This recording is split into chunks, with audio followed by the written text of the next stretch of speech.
Hello, hello, welcome. Let me turn the volume down a bit. I'm kind of sick, so this stream is gonna be short today. But today we're gonna be talking about from the One Piece novel, One Piece Heroine. I'm probably just gonna talk about the first volume. I'll probably talk about some of the second one too. I don't know. But we're going into it. We'll talk about Nami's chapter. She's the first one up. I really liked her chapter. Because let me tell you, the basis of One Piece Heroines is talking about each girl has their own little chapter of swallowing themselves, or like people are talking about them, as you see later with BBs. But when Nami's whole thing starts off with her having a pair of shoes that she needs to return because they don't work well, because she's a pilot. But it spills out to her becoming a fashion model for a shoe brand. And during that time, she helps out a young designer who's being belittled by her boyfriend slash the owner of the shoe store. It's actually a very nice, it's very Nami. I'd say that. It really goes well with her character about who she is. It's very encouraging. But that's pretty much about Nami because it doesn't really go into her as a. Well, it does go into her as a person. Like, you see how she really is with people. That, like, she gives wanting to be nice to. But, yeah, other than that, the next chapter is actually Robin's. Hers takes place during the time when she's going to Sabaody after the 2-year time skip. Unlike Nami, who doesn't give us a good time date of when her stuff happened. Now with Robin, hers is more like she's just taking out with a revolutionary army. Yeah, because we see Saba, we see Koala, we see Drek for a short time getting through, but that's pretty much it. But we see she really feels like a big sister in this chapter to Koala, who's trying to read some ancient texts about something. And we also see why she didn't say anything about Sabo being alive to the beat when they first meet Sabiori again. It's because someone told her not to do it. Which it makes sense if you think about it in the long run. What else happened in that chapter? Because it's been a while since I read the volume 1. Because I read it before volume 2 came out. Let me dance to this song. I really like the song. What else happened? Oh, we learned that Sabo can't really cook that well. But like, even though like he's not supposed to cook at all because he says he's second in command, but he still want to help out, so he still does chores, which is really nice of him. And then we find out what the language says that's color been transcribed. It's just a cookbook, which makes sense because like even back in the day, they need something to write down the recipes on. So it's really a really feel good chapter. Next one, I believe, was Vivi. Now, Vivi's chapter is very unique in where it's not a. But she's not physically in it a lot. It's actually Koza, the guy from the army that from not Dressrosa, Alibaspa. He's with a kid and they're talking about her. That's really what those chapters about. And you really see like how what love Vivi is by her people. It really makes me actually shift Vivi and Koza together. Because you just see how much he values her as a person. But yeah, this whole takes place right before the reverie. So she knows she's getting ready for all that stuff. And you just see her like just being a good person. And like she can tell like people's handwriting even if she never met them. Just because she reads all her fan letters from the citizens. Which is really sweet of her. But yeah, that's pretty much all about Vivi. I really do wish there was like more of her being like solo than people just talking about her. But I guess this is how they decided to write it. Oh, but the next one is my favorite from the volume is Corona. The whole chapter is so fun. This whole takes like during the 2 year time skip, which is with Zoro and Mihawk. And all of those about poor Zoro find out about like these alcohol and then decided to take it. There's 3 bottles. So technically Zoro can't drink his yet because he's in a 2 year submarine. But after Corona drinks hers, he wanted to use Mihawk's drink to make it mix it with fruit. Mihawk is not going to have that. So Mihawk goes and like finds Zoro while they're doing that. Corona trying to steal it. Oh, before that, I need to let you know, Mihawk has roaches in his kitchen. She said it like Corona seen like a 4-inch roach just falling up his kitchen wall. I don't know what Mihawk doing. Like you live in this house, you do not clean after yourself. What's going on? At least get you some maids or something. But a large roach of that size, I don't know. But back to that,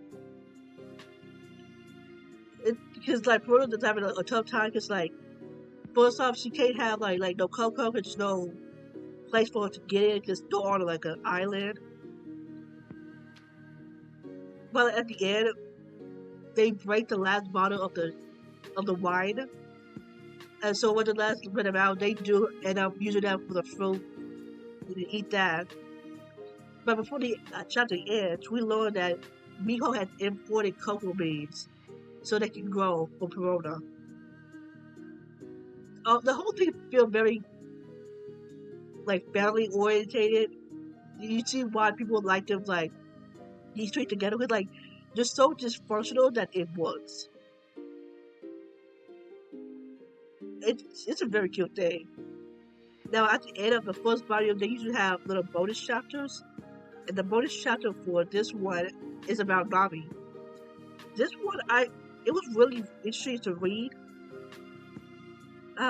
because you don't understand who's talking at first, because the narrator, it's not technically a person, but it's actually a bird, but you don't realize that. But you see, like this bird go to a lot of abuse. And then, like, we also see a little bit of Robin at the end. And they mention Sanji, but he doesn't appear. But I can't even explain it because, like, you have to read it yourself to really appreciate the writing of this. Because I feel like that's the most well written of the chapters. But yeah, I'm guessing when they do the animated, I really do hope they do the bonus chapters. Because it'd be a shame if they don't. I guess I could talk about what's it at? I'm trying to use my candle to bring it up. Ah, but yeah, let's go talk about the come on, volume 2. Volume 2 only has 4 main characters plus the bonus one. It's Boa, Tashigi, Reggie, and then Yuta. Out of the 4, I think my favorite one was Yuta's. Because it's just something we get to see more of Shanks, but I'll come to her later because she is the last person of the chapter. But her starts off with a crucial warrior who came back after being disappeared for I think 2 years. So hers takes place after she meets Luffy. And I think it's after Luffy leaves. So after 2 years time skip. So it's probably do it that time. So she comes back, she's currently like in the process of giving birth. And like it was a mistranslation, but people understand now that crucial women only can give birth to women. Other little girls. So we also see Margaret, that's my favorite character. She appears a little bit, she helps this book. And we also learn how the crucial pirates like raise kids. They raise it at a village. So even though you're the mother, you're the baby, watcher of the baby, Emma's gonna help out, which I think is really sweet of him. But then when the woman gets called up by Boa and they talk, you see there's a miscommunication about what they're talking about. Because the mom is talking about her child, Boa is talking about Luffy. So she's trying to describe what her child is like. She thinks that's what Luffy's gonna be about. So they don't really understand each other. But it's still fun. And you also know that the crucial women don't understand what babies come from. Like, Boa does not understand at all. Which kind of makes sense. Because a woman only plays. And then, like, Boa was kidnapped for a good chunk of her life. So then she really had time to learn about that type of stuff. But it's with Boa thinks that she's pregnant with Luffy's child, even though they've done nothing together. But yeah. Oh, Glorissa is in that too. And you see that Glorissa, how do you pronounce her name? Glorissa and Boa have like a mother-daughter relationship, which is really cute. That person in the chapter was Tashigi. Tashigi tried to make me so mad, I'm not gonna lie about that. It's some marine propaganda. Oh, I was so bad. Because I'm a full believer of all Marines are evil. If you've never been on TikTok, there's a whole little movement about all Marines are evil. I even made a TikTok video about this chapter. Because usually I don't do like little quick notes. No, I made a full video about it and how messed up it is. But her starts off with like the ship that she's on with like her crew. It hits something, so they need to stop and get it fixed up. So they go to this island that's like off the coast. Nobody really knows about it. Turns out bandits and keyboard here are bandits have been causing trouble on this island for over a year. Keyboard bandits, not pirates, even though they try to keep saying they're pirates. But they made it clear that these people are bandits. But yeah, because a year ago they tried to get the Marines to stop them. And the Marines did they did catch them. They held them 3 days before releasing them. Just backing out and before they left. That only made things worse because why would you do that? That makes me so bad. Like when I was reading it, like, so you caught them, you didn't take them to prisons or nothing, but you just released them. And did not come back for a whole year. And remember, if Tashigi's boat didn't get hit with something, they would never came here. Meaning they would still have to deal with these bandits on this island. But whatever, they really don't go into that for much. Like Smoker trying to like say it like, oh yeah, they have every reason not to like us. Because we kind of like the reason the whole kind of screwed them over. But like, and Tashigi even also mentioned how it seems like that her group can only help out after the problem has been solved. And they're never the one who solves it. It's always someone else. Which is true, because usually the Straw Hats have saved them and whatever people on the island are on before they can do anything. Because Tashigi befriends a young girl who tried to see the sword. And she looked a little bit like Tashigi, and they made a little joke about how Tashigi is weak. But like the whole thing is like, oh, we're the strong people, you're always gonna be seen weak. But to be fair, Tashigi is not seen weak. Like she could have been better. She could have been a rival to Zoa, but she's never gonna be that. Let's be real. But yeah, like so the whole thing is like no one's gonna wait to the next stage to try to take out the bandits when they're attacking someone. But since the little girl decided to go in by herself to take it, he's just like, oh, I gotta go save her. She's trying to go save her. Everything's going right until it doesn't, and then like Smoker's gonna come and save the day. It's up with like the little girl wanted to be a breeder. I'm like, this is some propaganda. I'm like, what is this? it was better than Marines fault in the first place. Like I don't know why. Like even the good Marines, like the key, like quotation marks on good, they help out after the fire has just like subdued. I hate it, but it's whatever. I guess the next chapter is about Rinju's. Spoiler alert, that's Sanji's older sister. I feel like hers is the weakest out of the three. I mean, out of the four in this volume. But hers is basically about like her and her. Well, hers takes place before the White Cake arc. To they're clearly trying to find Sanji to blackmail him into marrying Pudding, all that stuff for the Big Mom.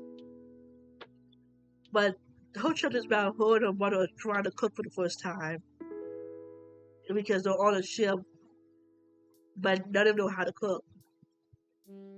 And you see like how quickly her mothers give up, and she kind of understands like she sees how amazing Sanji is for being able to do this stuff when they have no talent for it. But we also see a little bit of backstory about Sanji's mom and like how one of her main things she wanted to happen was to cook with all her kids together, which I think is really sweet.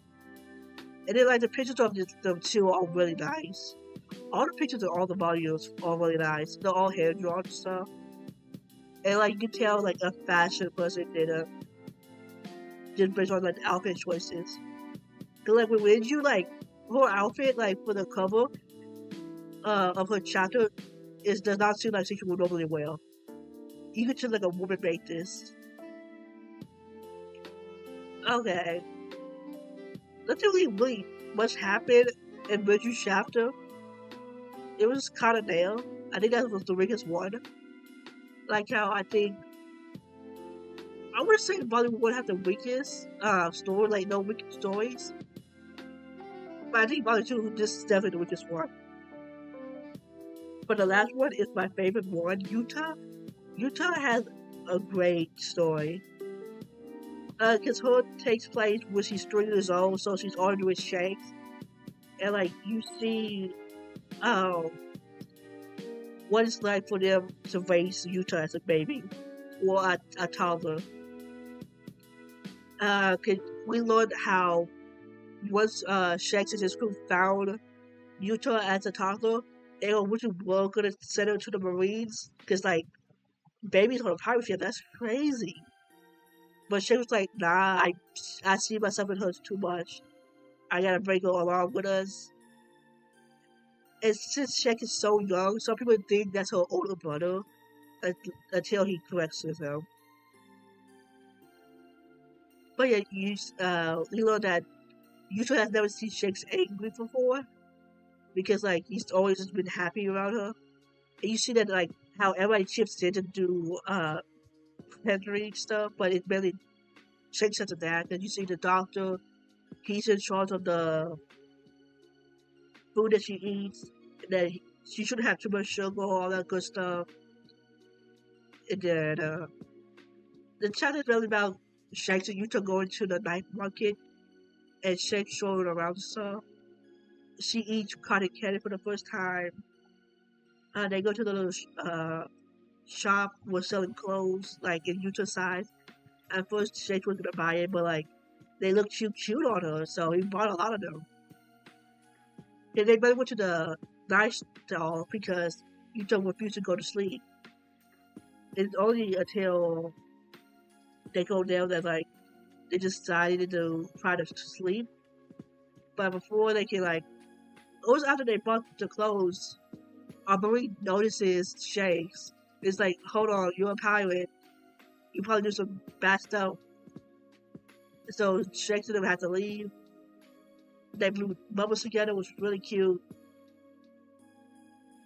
And like once they go back on the ship, you just see everybody just taking care of Utah.